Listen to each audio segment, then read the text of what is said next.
That would be you talking to a dolphin in the way that dolphins talk to each other. If you repeat your whistle in bouts, do three whistles in a row with less than a second. You know what's interesting? He just did it too. He just did the whistles. It did not feel cringe because it felt like this guy knows what he's talking about. That's so strange. But that's just how it is. You will have communicated that I have a signature whistle and I am producing my signature whistle to you. Wow, okay, so yeah, I definitely have my work cut out for me. But, Good luck to you. Tell them I said hi. Now, dolphin communication is a much higher frequency than typical human communication. But there is one type of human communication that uses exclusively high-frequency whistles. Called silbogomero, it's a way of speaking Spanish through whistling that's been used to communicate in the high mountains of the Canary Islands for hundreds of years. So, to the great annoyance of my entire family, I spent many hours practicing the unique one-finger whistling system of silbogomero that allows for loud and variable pitch whistling. Do I sound like a dolphin? That I thought would be my best shot for trying to speak to dolphins. So it was finally time to visit Dolphin Research Center in the Florida. I have to go. Florida? Okay, if I ever go to Florida, I'm going to the Dolphin Research Center 100%. Keys, where I met up with their head researcher, Dr. Kelly Yakala. Dolphin Research Center is a nonprofit that rescues and cares for dolphins that can't be returned to the wild. Love it. You can visit them at their website, dolphins.org, in person in Florida, or consider donating via the QR code. And I'll also be donating a portion of this video's sponsorship proceeds as well. That's very nice. We'll give him a W to, okay, I'll give him a like because of this, because I always appreciate that. Because all animals are baby. And I appreciate that, so I'll give him a like for it. Okay. Oh, hi. Hey, how are you? Nice to see you too. Nice to see from what you. I've heard, you're the brains behind the operation. PhD from MIT. Okay, so You like talk to animals for a living. This is what you do. Okay, we specialize in how the... What happened there? She went la la la la. It was cut. What did she tell him? How they learn, which includes, of course, how they communicate with each other. Yeah. And so that's why we're really excited to have you here, so that you can see that and maybe talk to our dolphins a bit. How much do we actually know about how dolphins communicate? So a lot of people will tell you, if you go on to the dark interwebs, oh, they can communicate telepathically. No, they can't, as far as... A lot of people, Professor, I don't want to, again, you know me, guys, when I say what I think. I don't know, Professor, do a lot of people think that dolphins can use telepathy? I never heard of that one ever in my life. I mean, I don't know what websites, but yeah, so no telepathy, guys. As we can tell. They also think they can beam pictures to each other with echolocation. Not so much. Okay. You must get a lot of interesting people coming. Not so much. It means that they can a little. Am I right? You get all kinds of interesting people. Yeah. Dolphins basically make 3 classes of sounds. There's their echolocation that is used for perception. So that sounds kind of like a creaking door.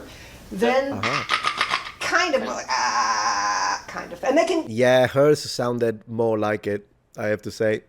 Yeah, that sounds just like it. It sounds just like it. It's like seeing a C2 with an A1 student. It's kind of that situation. Change it. Their echolocation is amazing. They can see like a 1-inch ball from like 80 yards away. Really? When I say see, but I mean by sound. Right. Right. That's crazy. Yeah. They can also echolocate inside of you if you're in the water with them. So one of our... What do you mean, like an X-ray? Kind of, yeah, well, more like an ultrasound. In fact, exactly like an ultrasound. It's an ultrasound. Right? So back in the day, one of our trainers, love this Linda video. Erb, she found out she was pregnant for the first time No. Because the dolphins told her.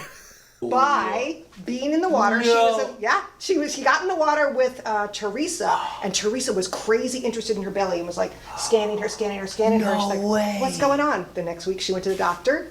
Teresa, guys. I mean, that is one way. That's one story for the grandkids right there. Do you know how I found out about you? Teresa told me. The dolphin. Man, you gotta buy a dolphin plushie for that kid. Come on, man.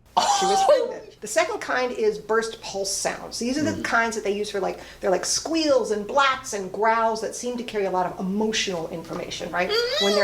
That could be one, like when they're really excited or when they're not so excited and not happy. Then they also do this thing, they whistle. The part that we know about are what we call signature whistles. This is their name, right? Yeah, exactly.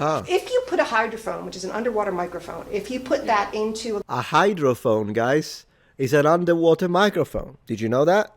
Well, now you do. a lagoon with a bunch of dolphins, you'll probably hear a bunch of different whistles. And for the longest time, people thought maybe it's kind of a language and they're Yeah. like words and they're talking to each other, That's etc. what I thought, yeah. But they couldn't figure out what they meant.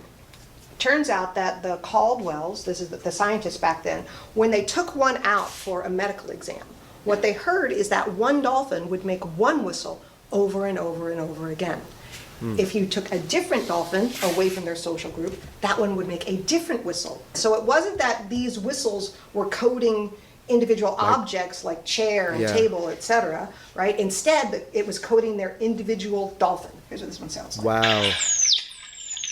This is basically like the name of each dolphin, Yes. essentially. Yes. And so you can see it's very different. Very different, exactly. Yeah. Where does it compare roughly with human vocalizations? Like where are we? We're here. Yeah, You see where good it cuts night. off here? This is because of technology. Because our hydrophones and microphones only are geared for our hearing. can't do right? it. Yeah. And so Wow. you can't. When you're making I sound, wonder if you can produce technology that is not based on us, but it's based on them, so that it can actually give us the full spectrum. Wouldn't that be amazing? it sounds very low to them. It's at the lower end of their hearing range. All right, so Right. they're kind of like names. They're not exactly like names, and I want to tell you why. I want to show you about one of our studies that we Go did. Get It's called the Go Baby. Get the Baby. And so what we did, this dolphin is named Marina. At the time we did the study, she had a 3-month-old calf named Windley, and some of our Windley. dolphins, actually all of our dolphins, can go get something. That's one of the signals that they have. And Marina learned, go get the baby. And so we can actually ask her, the baby's going to be off in the lagoon somewhere, and the trainer's going to look for times when the baby's far away, and then say, hey, Marina, go get your baby. And we're talking, oh, your baby, so it's a baby dolphin, yeah. We've got a hydrophone. What's a baby dolphin called, by the way? What's the word in English? Because a baby cow is a calf, a baby deer is a... I'm trying to think. What the heck is a baby deer? Oh, she called it a calf. Yeah, oh, I see. So a calf is a baby dolphin. Right. Fawn, exactly. A fawn is the baby deer. And so what you see here, and I'll play it for you. Yeah. What you Play see it. here is what the sounds are underwater. Wow. And she comes back with the kid. The question here is, well, what was she whistling, right? What was she We whistling? know that this is Marina's signature whistle. Right. We know that this is Windley's signature whistle. And when you Okay. compare what we know to the actual spectrogram, Looks Marina, yeah, see, Marina. Marina was making her own whistle, Yeah. which is why I said they're not exactly like names. Because if you walked away saying, Ari, Ari, Ari, people would be like, wow, he's kind of lost it. Right. But that's what the dolphins do. That's what the but dolphin I guess do. it makes sense in some sense that if her job is to locate her calf, presumably her own signature is going to be helpful for the calf. And Exactly, yeah. Maybe they're saying like it's a bit like a come to mommy type of thing. Like you say your own thing, and then your calf is going to recognize it and come to you. No, it makes absolute perfect sense. In fact, I think I'm starting to think that dolphins are more logical than quite a few of the people that I see in the comments sometimes.